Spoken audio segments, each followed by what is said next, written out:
Hello and welcome to 21st Century Vitalism.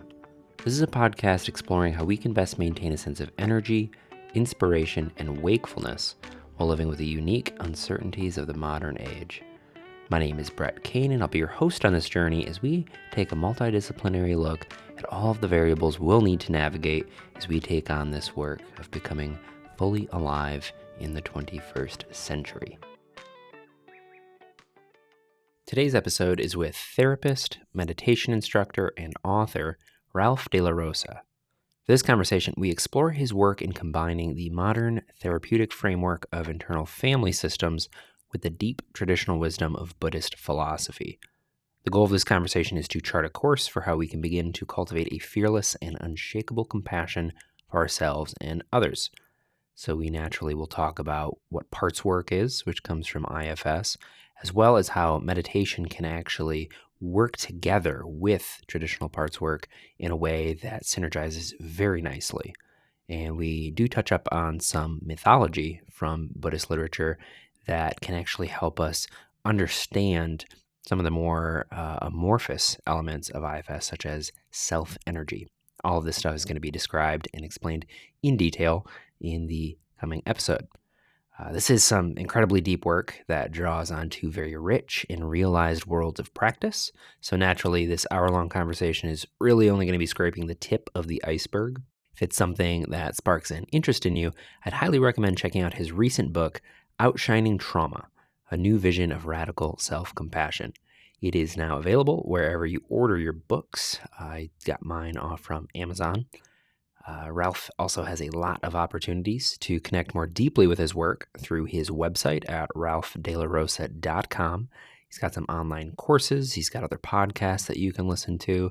There is a lot to dive into in these worlds. So if you want to support this show, you can head on over to patreon.com/21st Century Vitalism and consider becoming a patron. Any little bit helps me keep the wheels greased and the engine running on this show, and I appreciate it very much. If money is not a thing for you right now, that is totally okay. You can also subscribe to us on YouTube, follow us on Instagram, or like us on Facebook for a lot of auxiliary content. So that is what we're going to be doing today, everybody. Thank you so much for tuning in. Without further ado, please sit back, drink some tea, do some stretches. Most importantly, open your hearts for Ralph de la Rosa.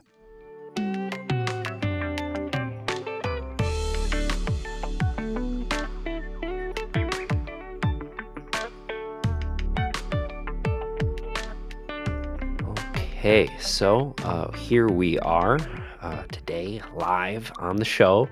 Ralph, thank you so much for joining me. I just want to start by saying welcome. It's a great pleasure to have you on. I've, as I just told you, spent the past couple weeks going through your newest book, and I thought it was so good. So I want to just start with the show by saying that congratulations on compiling that work together in the way that you did and making it as accessible as it was. So yeah, how are we doing today? Yeah, it's definitely a day where I'm grateful ginger shots exist, but it's also really a pleasure to be here with you. And again, thank you for reading the book and absorbing all that material. It's a longer book. It's a very, very thorough work. So yeah, I appreciate that. Yeah, of course. And that's something I wanted to say is how thorough it is. It wasn't hard to follow at all. And IFS, internal family systems, is something that's been on my radar for quite a bit, but I've never taken the time to really kind of study it or familiarize myself with it. And I don't think you could have done a better job laying that map out. I felt like after each chapter, I was just like, oh yeah, that's what that is. That makes sense. And it was also pithy in a way where I could, throughout the rest of the day, I could like, that's that. So there was something very transmissional about it that I actually wasn't expecting, and I'm still chewing on and have been since. So to start this off, I haven't talked about IFS on the show at all, and I think some people might be a little curious. What the heck is it? So if we could just start off, what is internal family systems? Yeah, so it's an experiential model of psychotherapy. So meaning that I can explain it, but it's until you have experiences like you just described where you start saying, wait a second, okay, now I see, or wait a second, this thing that happened has a different clarity to it. It doesn't really land with us as making, it doesn't land with us as making total sense until we have that experience. But I can give you the nuts and bolts of it, because it is also a model of psychotherapy that was developed by Richard Schwartz through just being curious for a lot of years about what he was seeing going on in his psychotherapy clients and some of the ways in which the conventional psychology models weren't meeting what he saw as really the intricacies of the human mind. So I always like to just say, your body has parts, right? Isn't it that, if I hold up my hand and I say, this is my hand, that makes sense. But if I hold up my hand and I say, this is my body, that also makes sense. The body is comprised of parts, and yet it's one body, and it's not kooky to talk about it in that way. Same thing for the human psyche, is it's made of parts. It's one psyche, it's one personality that we have, and yet there are sub-personalities within that psyche. There are parts of me that show up maybe when I'm doing a podcast interview, and there's other parts of me that maybe show up when I'm doing admin work, and another set of parts of me, a different face that I put on when I'm out with friends, or if I'm meeting my partner's family for the first time, different parts of me will emerge there, right? And then there's parts of us that help us get through our lives and manage things so that we don't mess it up or make an ass out of ourselves, right? We would call those manager parts. And there's parts of us that hold, our vulnerabilities, our wounding, the shame that we hold, our traumas, certainly. And those parts of us, we tend to keep in the background. Why? Because we got to function here in the foreground, right? You can't do your job if your pain is front and center all the time. And so those parts of us that hold our woundings and our more sensitive material, we call exiled parts, right? And, but it's only a matter of time that before somebody comes along and triggers something painful in us. And we all know that experience of somebody saying something to us or doing something that maybe reminds us of a trauma or feels shaming or judgmental in some way. And we have another set of parts that activate to kind of swoop in and put the house back in order in some way, to fight against it, to maybe get out of that situation, to flee, maybe reach for something to self-medicate so that we can feel balanced again. Those more reactive defense mechanisms we would call firefighter parts, right? And so this is a way of looking at the human psyche that sort of, one way to think about it is it's an anthropomorphization of the human nervous system, where we start to regard these sub-personalities as beings in a way. Why? Because it's helpful to it. It helps us to cultivate a relationship with ourselves that actually has sophistication and granularity to it, because we are, the human nervous system is the most vast and complex thing in the known universe, right? So we are vast and complex inside as well.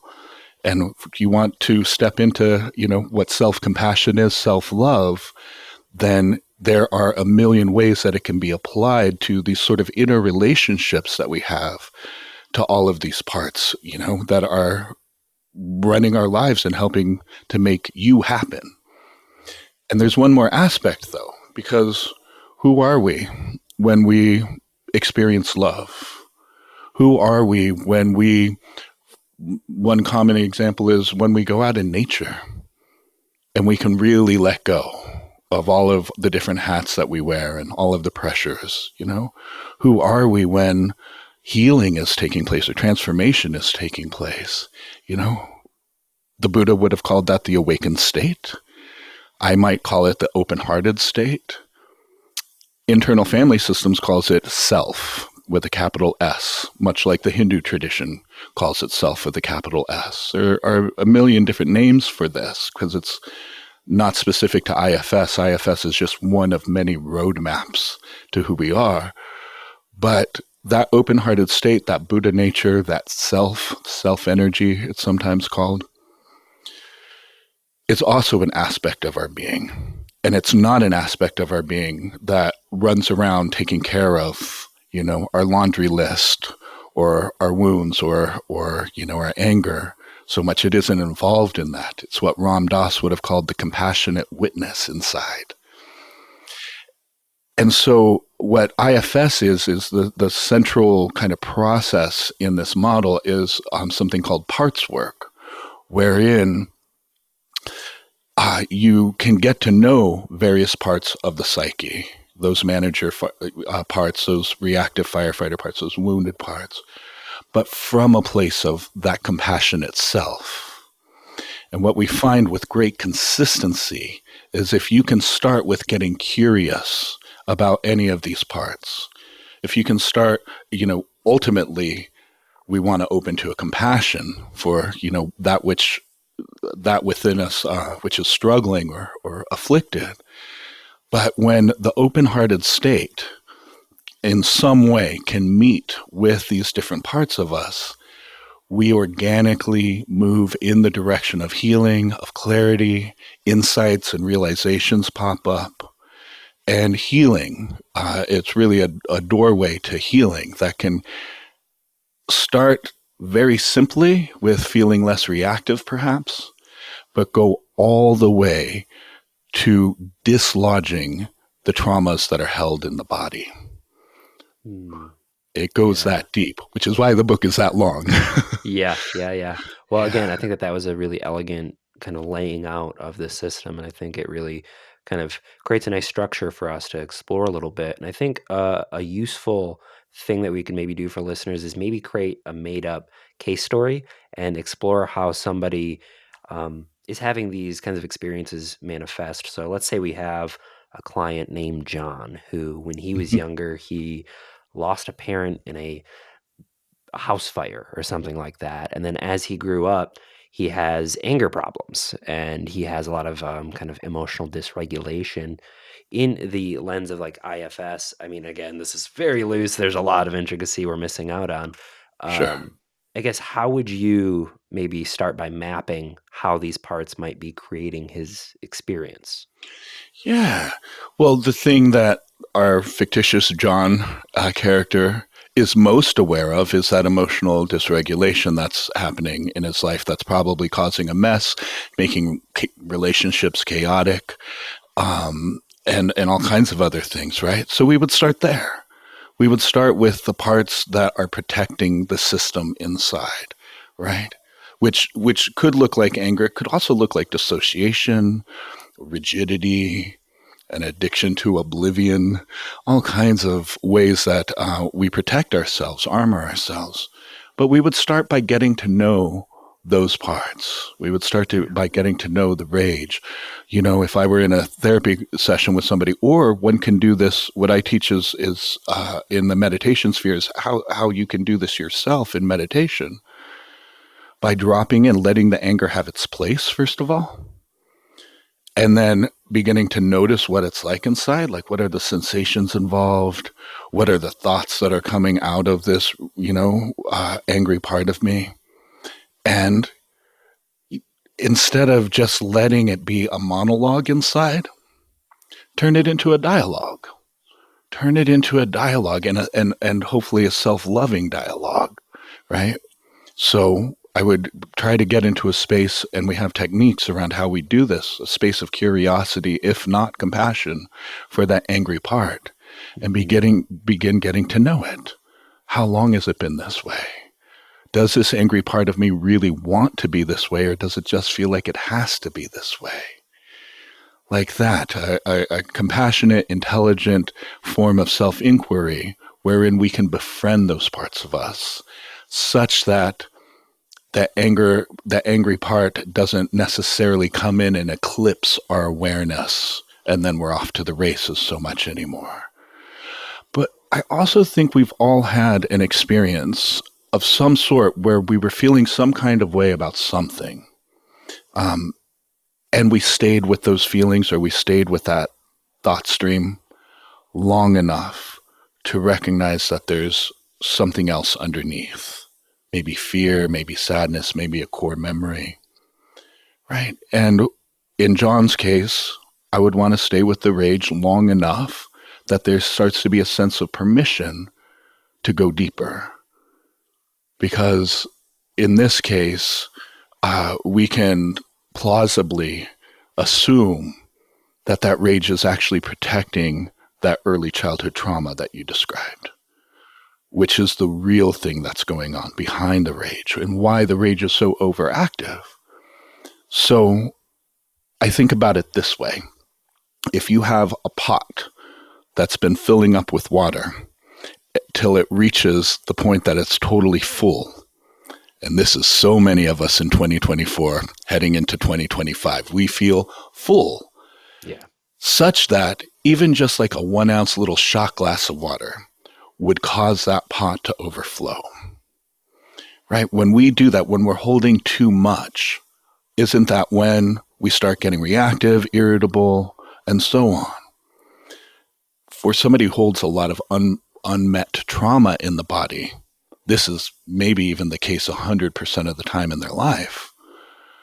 Very volatile situation, very tricky, sensitive, reactive situation. But in John's case, we would go down to those child parts, what might be called inner children, conventionally. We would go down to where those woundings live in the nervous system and meet those with compassion too. Right? Get to know the inner children that we hold inside enough. And they'll tell you the stories of what went on and how it came to be this way. You know, we actually have these open lines of communication within ourselves that many people don't know about. IFS is brilliant at opening up these lines of communication, right? If you could hold the grief, the loss, the confusion, whatever it was that you experienced as a child, and then talk to that child inside. Let them know they're not alone. I'm here with you. I'm tending you. Right? It's a long story from here, but again, you could get to know that part, even enter into the traumatic memory of that loss, and begin to dislodge that emotional energy that's held in the body. Right? So in that way, though, all along the way, even from the beginning of that sort of process, you're reducing the water in the pot such that you become literally less vulnerable to spilling over and have a deeper capacity for handling what life invariably delivers to your doorstep. Yeah. So, the element about this that I think is really interesting is the nature of communicating with oneself and kind of Yeah. receiving messages from parts of us that we might not have access to in our waking life. And I guess Mm-hmm. in developing the ability to listen in that way, is that kind of what the IFS process is kind of like learning how the body communicates? Because that to me is something that I recently have gotten into. And the way for me is very amorphous. It's like sometimes I'll hear something, sometimes I get a feeling, like I see a visual. And Mm-hmm. I don't know, how do you train that? And I guess what is that process? I mean, I think we're noticing things all the time, like you said, but beginning by kind of not objectifying ourselves so much. I think we really do. We treat our thoughts like objects, something that I need to just get over there to the side. We treat our Mhm. emotions as something that's just in the way, got to stuff that down, got things to do.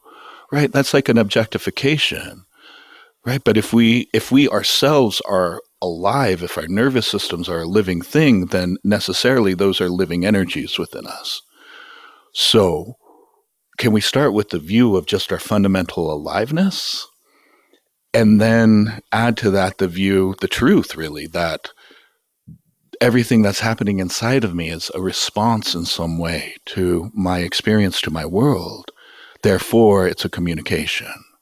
My sadness is trying to tell me something. My distracted mindedness is trying to tell me something. My loneliness is trying to tell me something. This is where I think you don't have to meditate to enter into these conscious dialogues, but I think this is where meditation really can deepen our ability to listen and to stay with what's going on inside. Mhm. Because your loneliness, for example, mine shows up like 10:30, 11 at night. Why am I single? Right. My habit might be to find a way to turn that off or to cover it over. But for anybody listening right now, this might even be an activating conversation for somebody if they're placing themselves within this. What would it be like to instead notice that loneliness, pause, and begin to regard it as a tender inner child, and that pang of loneliness inside of you actually being that child crying out, saying, take a look at me. Won't you listen to me?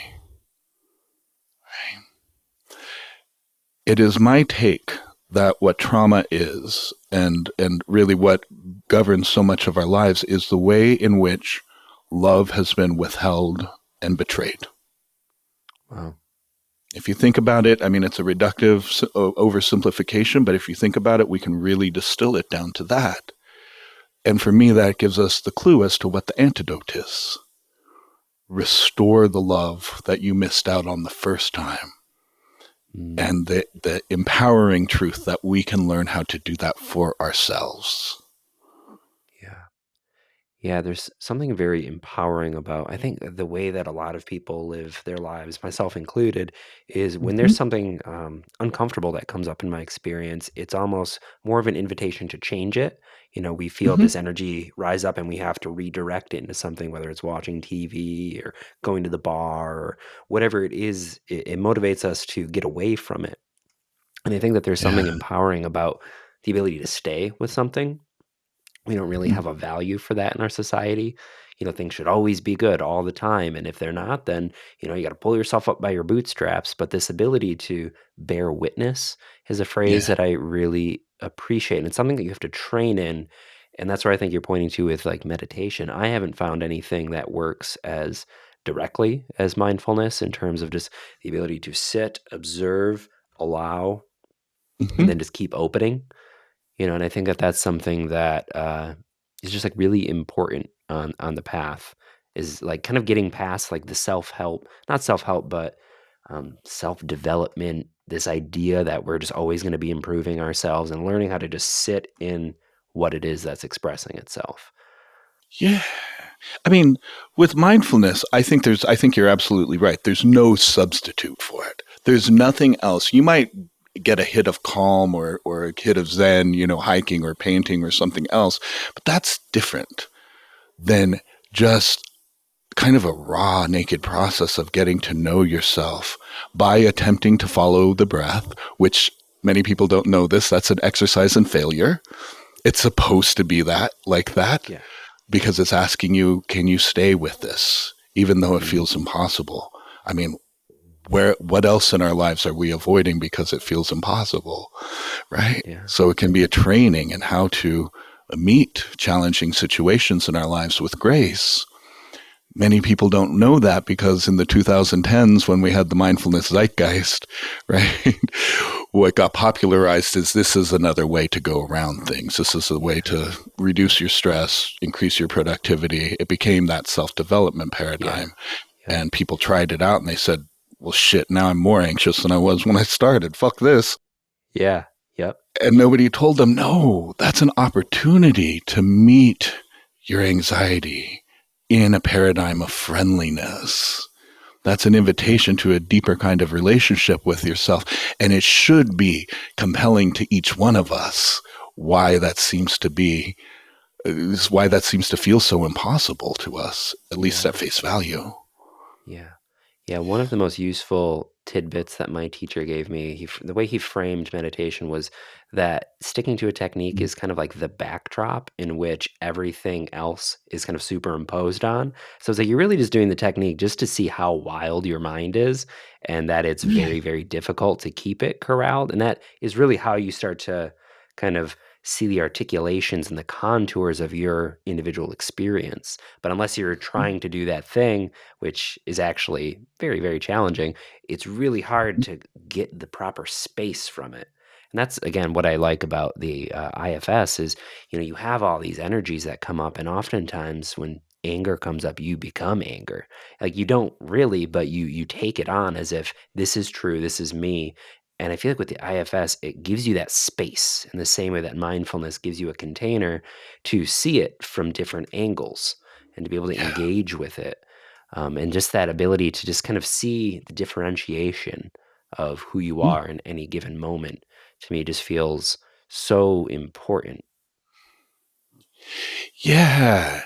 Yeah. I mean, one of the things, just to take that a little bit further in terms of how we actually do that, right? In meditation, one technique that's taught in the book is something I call, or something that is called, setting the breath in its natural rhythm, which is a very easy breath pattern to just glide into that does tamp things down. So there is a sense of space inside. I wish somebody had shown me that technique so much sooner. Right, just leaving, and for the listener, just leaving a little pause between exhale and inhale, and sort of softening into that pause can be an easy way to open to a sense of space inside.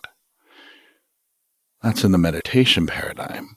But then if we go over to IFS, which is much more conceptual and colorful, um, we might start with, let's go back to John, right? And John's rage, right? The way that if I were facilitating a session with John, the way that that might unfold, and maybe a listener could even kind of do this on themselves as I'm describing these steps. Drop in and feel what that's like. Where is it in the body? Is it showing up as words, images? Right? What's the emotion you can identify there? Any of those that you can begin to focus on is good. But then we ask, how do you feel towards this part right now? And that's a good moment where we're allowed to be honest and even spiritually incorrect. Oh, I hate this rage. That might come up. Or I need to analyze this rage. It's got to get out of here. So, maybe if I understand it, it'll fix it. Right? Those sorts of reactions, or what we call polarizations, begin to pop up for a person. And in IFS, it's like, no problem. That's just where your relationship is towards that rage. So we ask our reaction, our reactionary polarized parts, to just step aside. Can that part of me that hates the rage step to the side? That step, oh my God, is so kooky. It sounds like it ain't going to work. And it surprises me so often that it really does.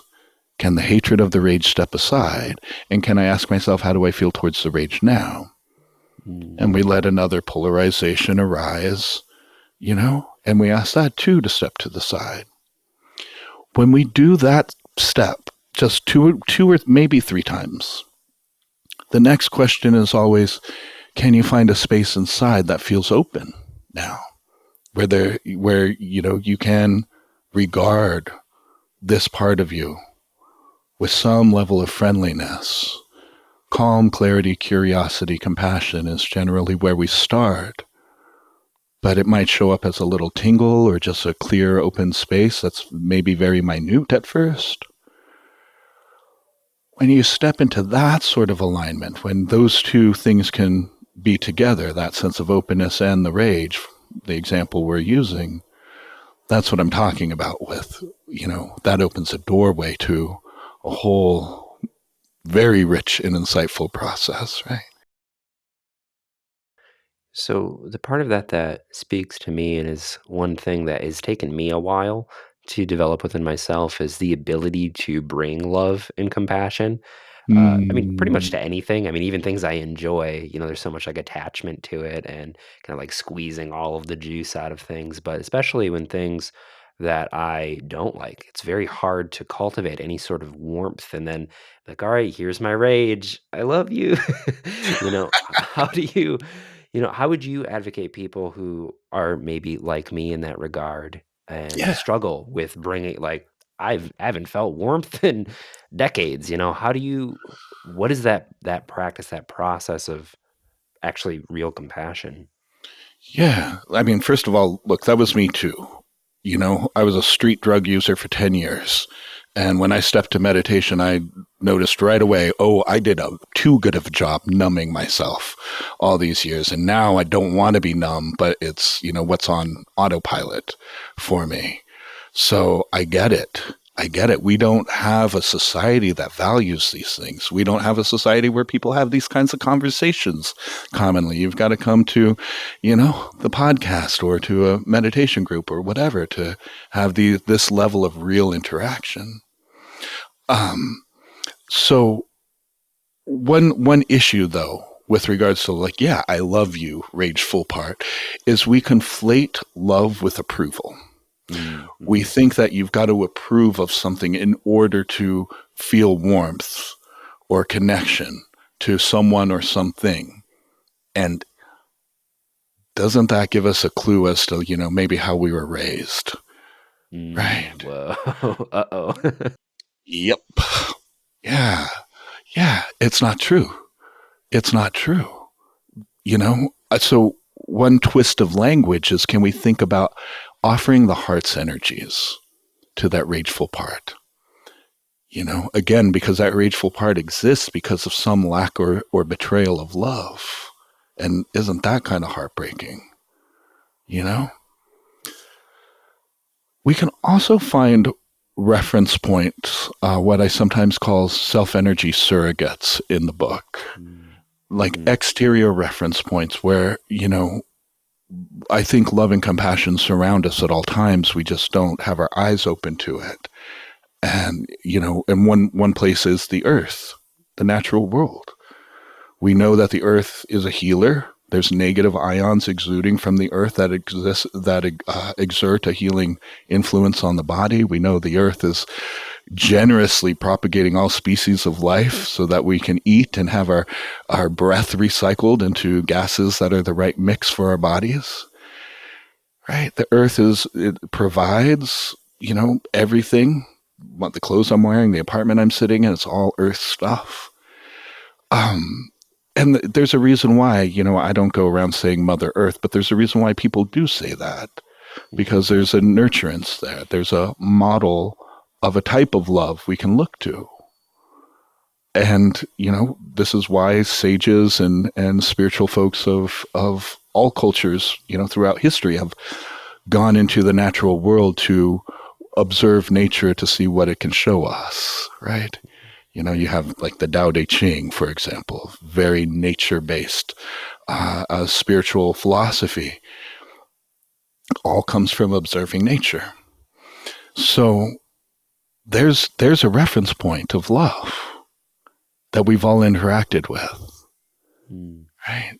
Can we open ourselves, and this is something I teach a lot in meditation as well, can you open yourself to experience that love that comes from the earth at all times?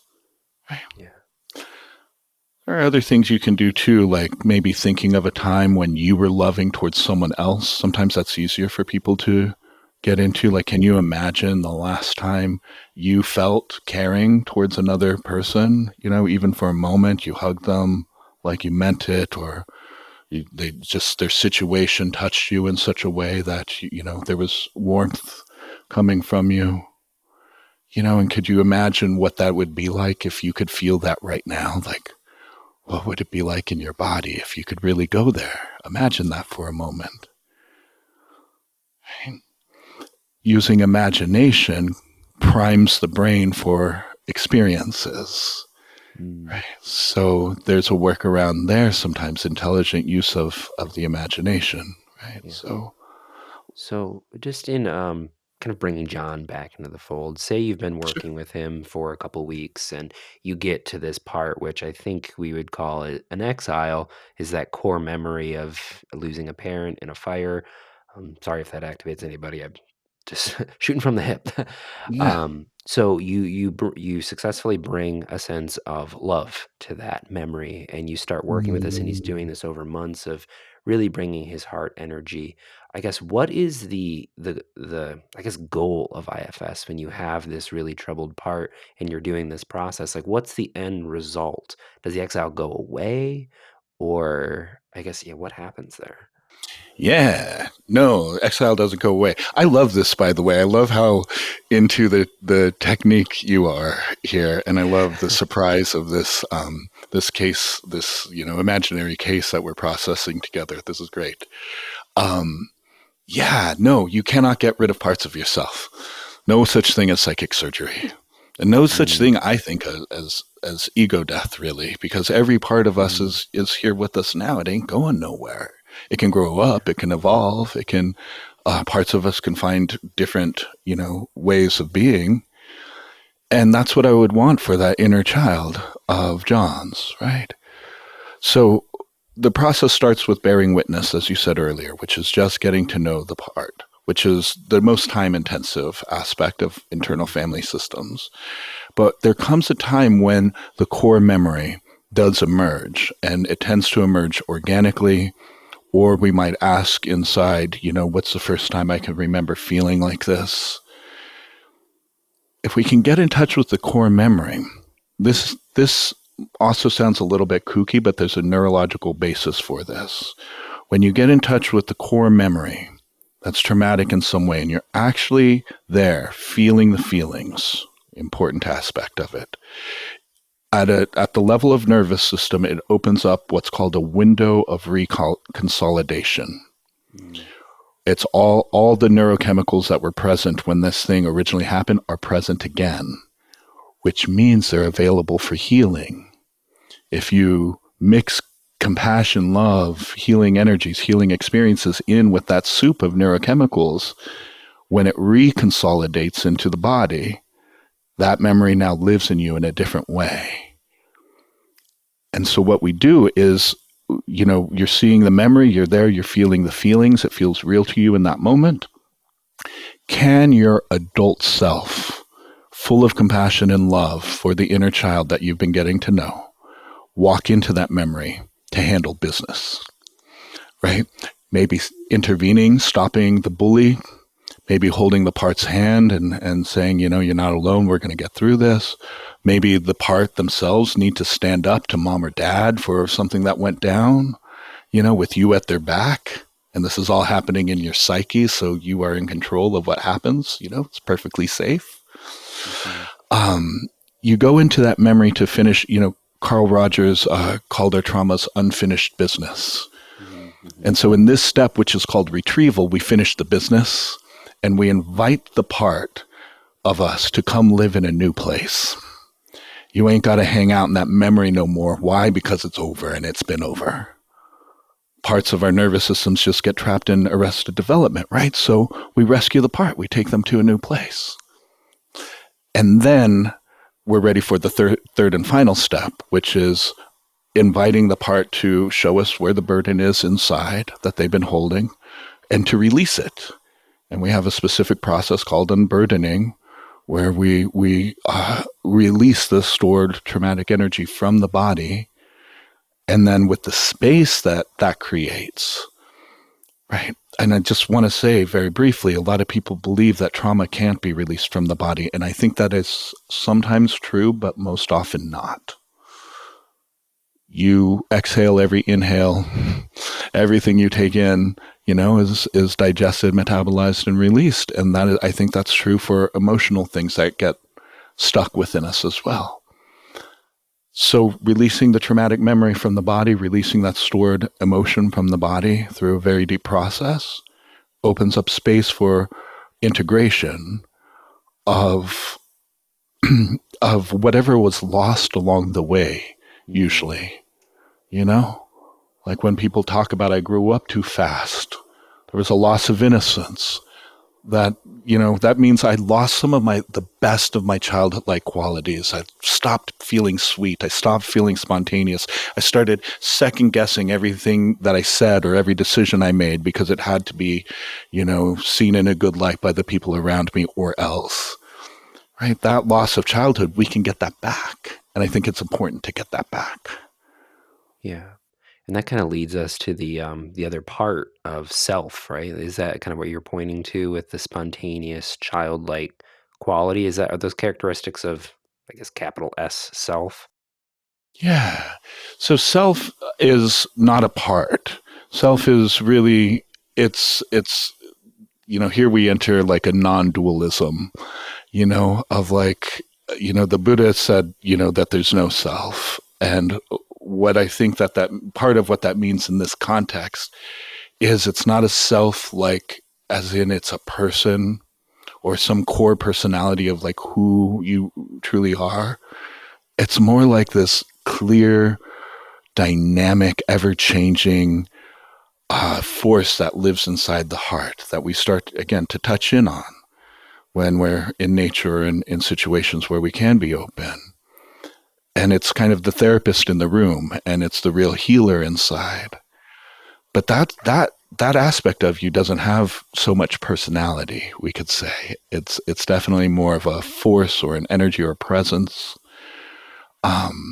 But we'll always have these different parts of us because they are what gives our personality shape. And frankly, no matter how evolved you get, you're gonna need parts of you that have a bit of an ego to get your taxes done, and to, not forget the birthdays, and to make you run real fast when the car is coming down at you, as you're crossing the street or whatever the situation is. Well, you're still going to need parts of you to hold, your sadness or whatever comes up, because no matter how healed you are, life is gonna life. As the circus continues, well beyond trauma therapy ending. So you never get rid of these parts, but our inner children that hold the wounds can certainly become more playful and sweet again, spontaneous, vivacious. And the parts of us that defend us can finish growing up too, Like maybe it's not such a good idea for John to go to rage when he's triggered. Maybe it would be smart for that part to learn how to communicate in a bold or to hold boundaries, or to think more proactively of how do I avoid these situations to begin with. That's possible. Yeah, something that just kind of came to me, especially with rage, in the style of Buddhism that I study, which is Tibetan. I don't know if you're familiar with like the wisdom energies at Oh yeah. all. Oh yeah. Yeah, so it almost seems like these protectors or the firefighters, as you call them in the book, something like rage has a wisdom to it. Same Mm-hmm. with, any neurotic thing that kind of comes up actually has within it, if you're able to relate with it properly, a way of seeing the world wisely. So, that idea that as we begin to kind of liberate these exiles and have them processing more healthily, these protectors, they have like a function. Even the rage that's there can be used as an energy to see more clearly. I mean, that's what like anger is. It's clarifying insight. And you don't have to throw the baby out with the bathwater, but to be able to use it from a place of choice and responsibility rather than reactiveness and letting it overwhelm you, I think freeing it up from its job will create a lot of space for it to function properly. Yeah. I just got so excited because here we are at an intersection of these two worlds of Buddhism and internal family systems. And this is what makes my brain light up, Yeah. right? Because that same body of teachings says this, that everything, every experience, everything, every person has both wisdom and neurosis in it. Every experience you have has both wisdom and neurosis in it. And which side of that coin you get is dependent on your relationship to that thing. So here we are. It's the same, right? What is your relationship to that rage? Because if your relationship is one of enmity, got to get rid of this, got to analyze this away, got to self-help it away, whatever, you're going to get the neurotic side, right? If your relationship is friendliness, love, compassion, kindness, I want to get to know this, I want to learn about this, then you're going to get a totally different experience. Yeah. Since sometimes rage is kind of a healthy thing, when we're looking at injustice, rage sometimes is actually the proper response. It's able to bring a sense of justice to a situation that might need it. Nobody else is doing anything. Yeah. You mentioned Tibetan Buddhism. Take a look at the deities in Tibetan Buddhism and a lot of them in Hinduism too. Most of them are holding a weapon. Yep. Or the wrathful deities are, some of the most provocative. Yeah. And I mean, here at ground level, I think for trauma survivors, oftentimes getting in touch with their anger is the most important thing that could happen for them. Contextually within a process, and we don't want to stay with that anger, but sometimes the first time that somebody really shifts out of shame mode and into a sense of, I have permission to take up space and I deserve to be loved and respected and to feel safe. When somebody steps into that sort of dignity, yeah, they'll be angry because they're realizing that shouldn't have gone on and how deeply not okay all of that stuff was. And that's a moment of a trauma survivor stepping out of victim mentality and into their power. So, yeah. Yeah, that's one of the things they don't really market too much in kind of the mainstream, kind of like wellness. Everything's usually, like yoga journal. They're sitting there with their mudras and they're peaceful. But like I think like the awakened, liberated life is actually one that is a lot more dynamic. And again, if you look Mm-hmm. at like the Tibetan teachers, they acted pretty outrageous a lot of times. They were very unpredictable and had the whole gamut of responses to life situations, some of which we'd probably consider to be pretty problematic at this point. But uh, needless to say, they, for all intents and purposes, attained some sort of liberated, wakeful state and are still manifesting all these different ways. Yeah. Yeah. And I think, I mean, most people know about Kali in the Hindu tradition as Hmm. well, right? There's a perfect example of sacred rage. If you get to know Kali's mythos, right? Kali arose from, the collective energy of all the pantheon of gods who were concerned about a demon god who became a tyrant of the whole universe and threatened to tear the whole thing apart. And she was born from the gods' worry, concern, and anger about the situation.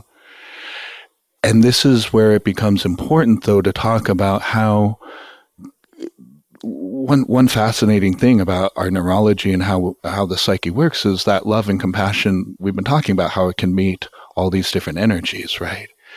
And so I think if we can learn to have love and rage at the same time, Mm. right? And there's a really wonderful book by a guy named Lama Rod Owens that has that title, Love and Rage, right? If those two energies can mix, that's a good situation.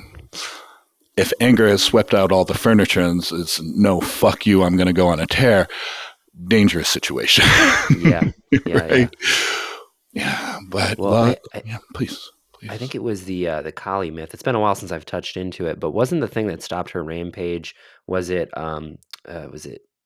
Vishnu laid on the ground in front of her, and she was raging blindly, and she steps on his neck, and she like looks down, and she's like stepping on the neck of God essentially, and like that was what causes her to kind of shift back into um, whatever her alternative is. I forgot what the myth was, but just that idea of, I mean, we can say like awareness being the thing which tempers um, Kali's rage. Just the Yeah. ability of like, oh, like this, I'm doing this whole thing and now I've just kind of stepped on my consort, which is Mhm. just the attention. Yeah, I mean, there's a cultural piece there too with Indian culture, maybe Tibetan culture too, of like you don't touch people with your feet. Oh, and Right. Yeah. So I just touched my husband when I stepped on him. Big deal in yeah, if we put it in this cultural context as well. yeah.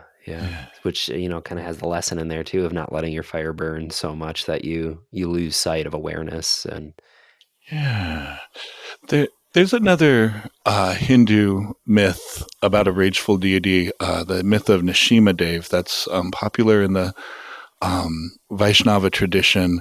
And Nishima Dev is the half man, half lion incarnation of Vishnu, who mm, descends to conquer this demon god. There's all these stories of these demon gods who did yogic practices to gain evil powers in the Vedic and Hindu scriptures. And Hiranyakashipu is another one, like, so many political leaders who gain too much power and threaten to really tear shit apart. And Nishima Dev, actually, I'll just say very quickly because it's really fun. The power that Hiranyakashipu gained in this story was to not be killed at day or night. He could never be killed on heaven or in heaven or on the earth. And there was one other one that I'm forgetting right now. Couldn't be killed by man or beast, by humans or beasts.